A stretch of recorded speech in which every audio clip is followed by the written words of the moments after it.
One of the questions most often asked of me by people who know that ours is not a Christian community is, what do Unitarian Universalists talk about on Easter? The truest answer that I can offer you is usually all the wrong things. Sometimes we talk about flowers and bunnies and eggs, which are all splendid things, but that's not what Easter's about. Sometimes we tear down the childhood faiths we have rejected or argue about the laws of biology and physics, but that's not what Easter's about either. The Easter story within the Christian tradition is simply one particular cultural expression of a powerful, mythic tale that is older than human history. Easter is a story of life and death, literally and figuratively.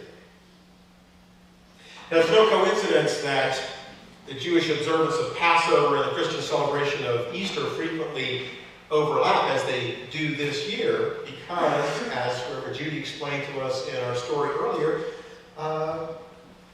Jesus of Nazareth, whom Christians refer to as the Christ, was an observant Jew.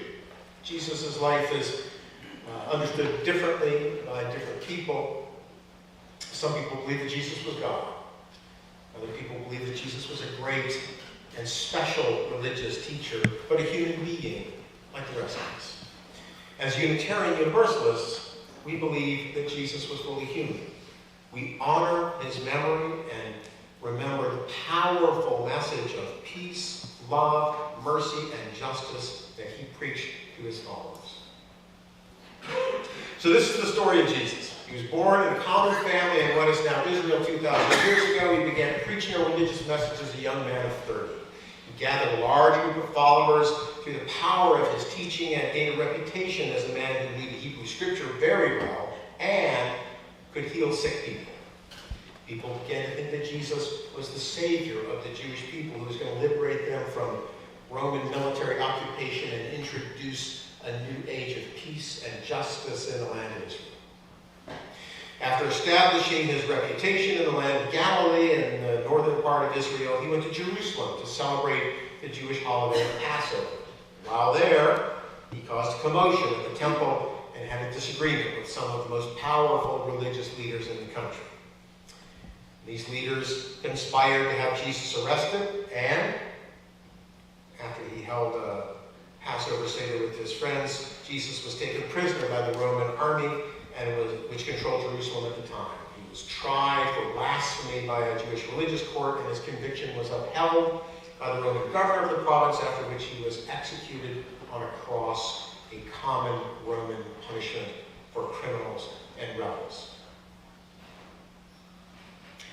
That is probably the shortest summary of Jesus' life that you will ever hear. But that's the story. The story of Easter is about what happened after Jesus died. The oldest Christian gospel, that of Mark, tells us that 3 days after Jesus' death, 3 women who loved him very deeply went to his tomb. Immediately after sunrise, they went to anoint his body for burial, but were shocked to find the tomb empty and the body gone. A mysterious figure, maybe an angel, told them that Jesus had risen, presumably from the dead, and could be found by his followers in Galilee. And so began the religion about Jesus, the resurrected Messiah who would redeem sinful humanity at the end of cosmic time. The Easter story, as it has been told by Christians for almost 2,000 years, strikes many people as too fantastic to believe, which it is, if we insist on viewing it as history or biography.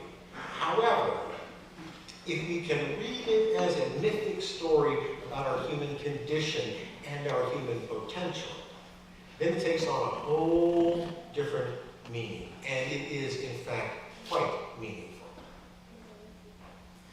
As Unitarian Universalists, we believe that we should take the Bible seriously. not literally. And many of you have heard me say before, the truth about God is not contained in any book, but rather it is inscribed on every human heart and writ large across the face of nature.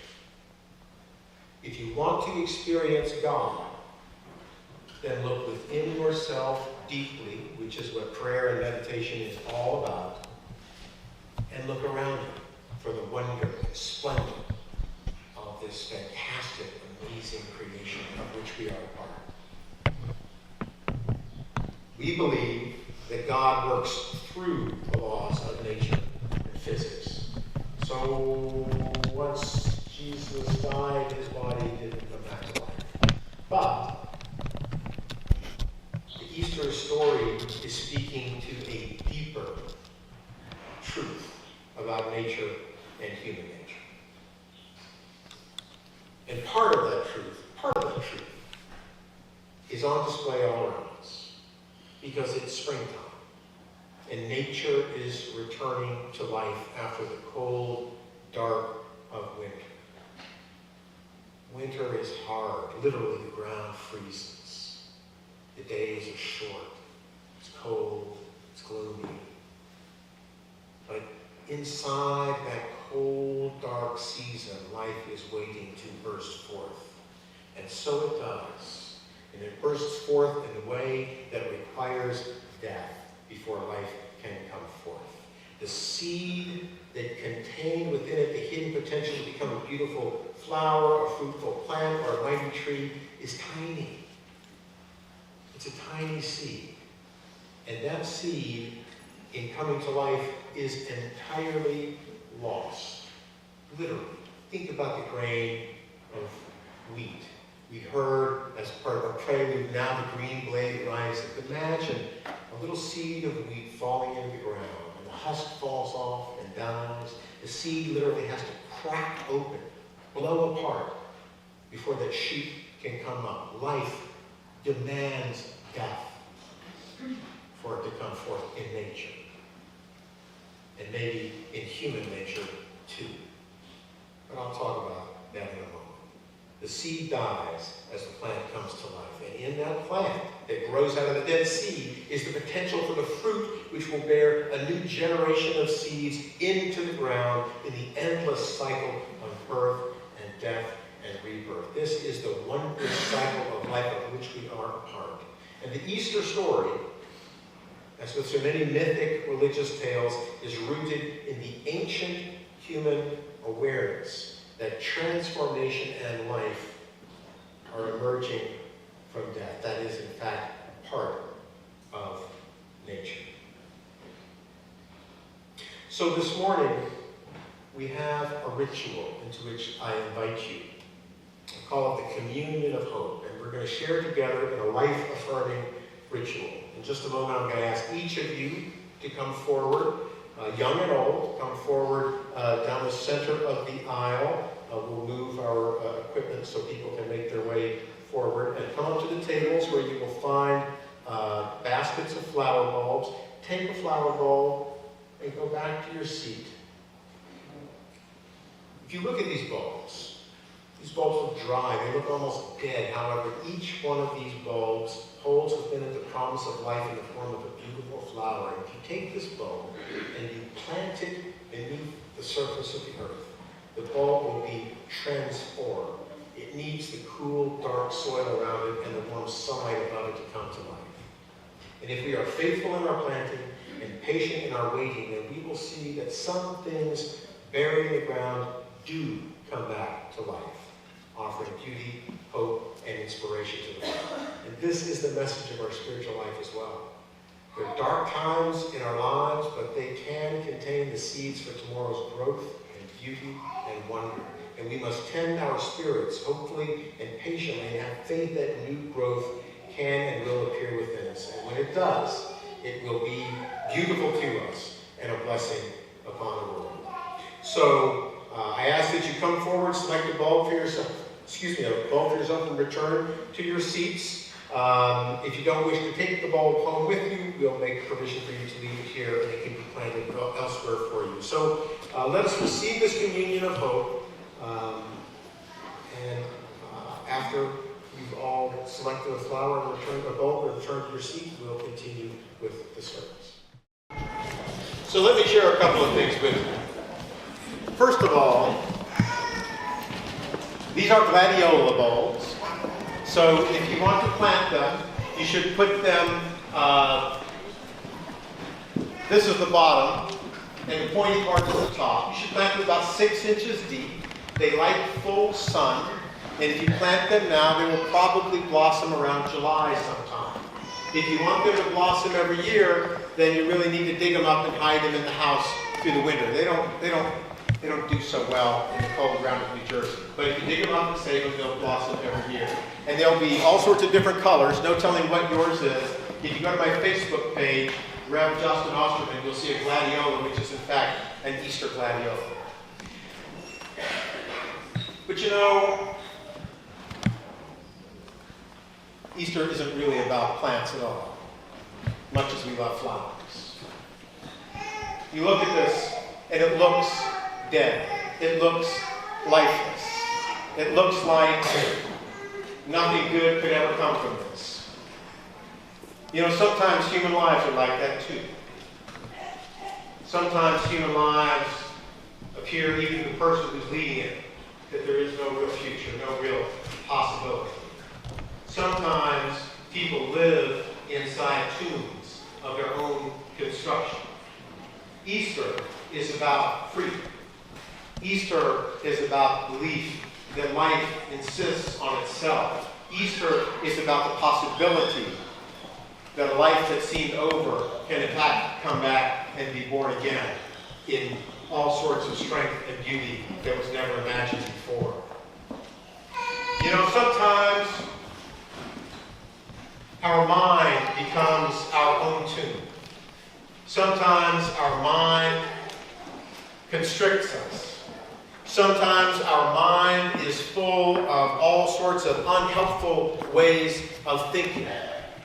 Sometimes it leads to unhelpful ways of speaking. Sometimes unhealthy ways of acting. Sometimes we are filled with unwholesome, unhealthy desires. Maybe it's a desire for something, or a desire for somebody, or a desire to be in control, or a desire to dominate something or someone. A desire to have control over some sort of resource. We live in a world in which unhealthy, unwholesome thinking leads us to try and dominate other people, other countries, the world and its resources, leading sometimes nations to the very brink of disaster because unhealthy, unhelpful, unwholesome ways of thinking and being and acting in the world are guiding policy decisions in the world. Sometimes those unhealthy ways of thinking are guiding our own lives in ways that are not life-enhancing, that are not life-promoting, that are not life-affirming.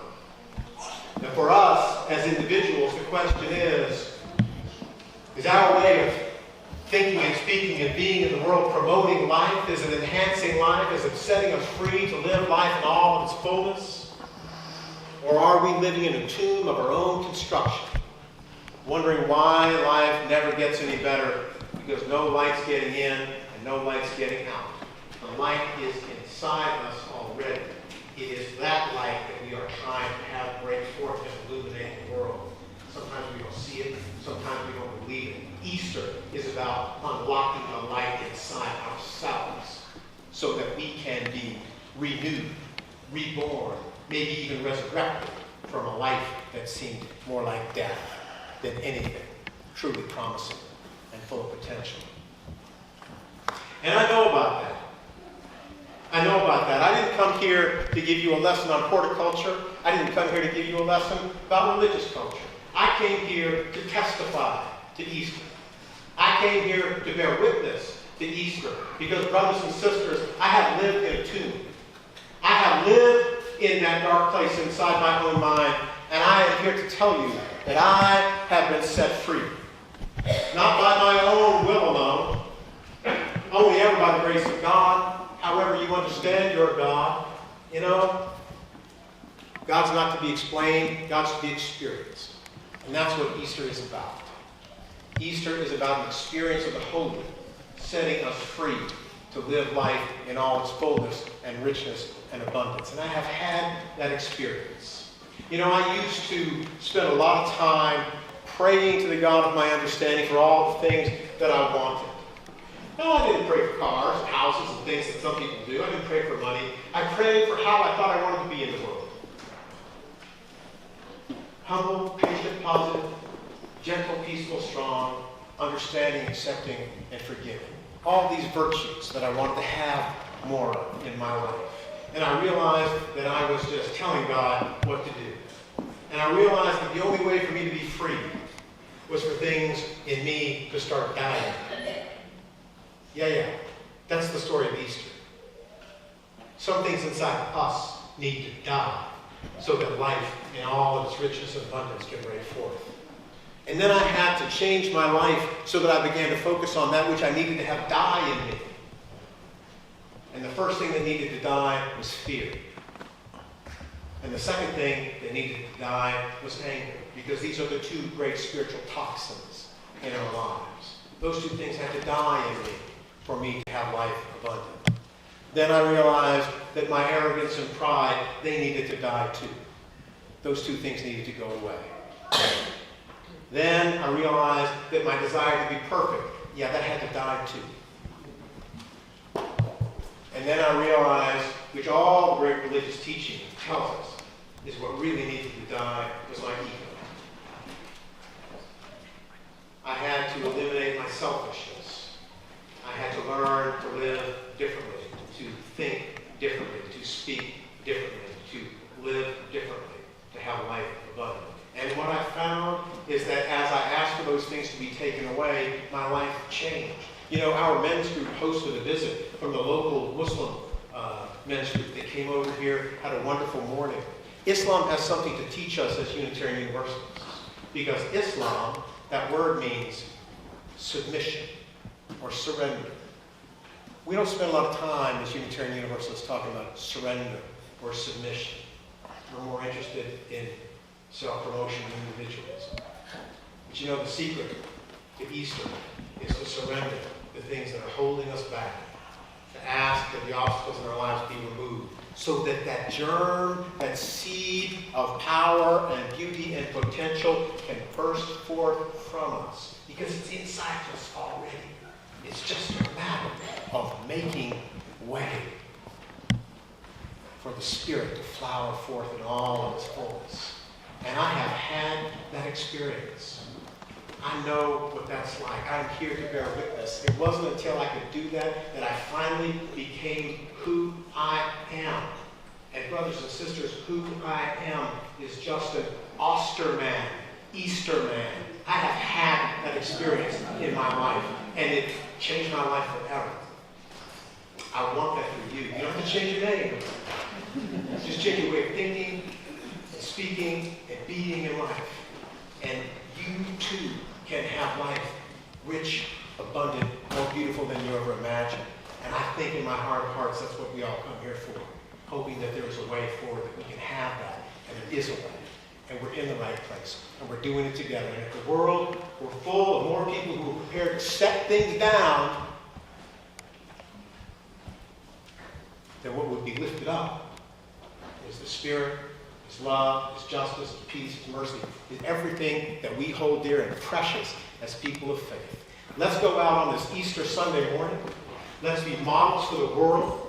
Let's show the world that real power comes from putting things down, that real love comes from losing that which is holding us back. Let us go forth and be Easter people and change the world with our lives. Let's sing our closing hymn. We're going to sing a different hymn this morning. We are going to sing, going to lay down my sword and shield.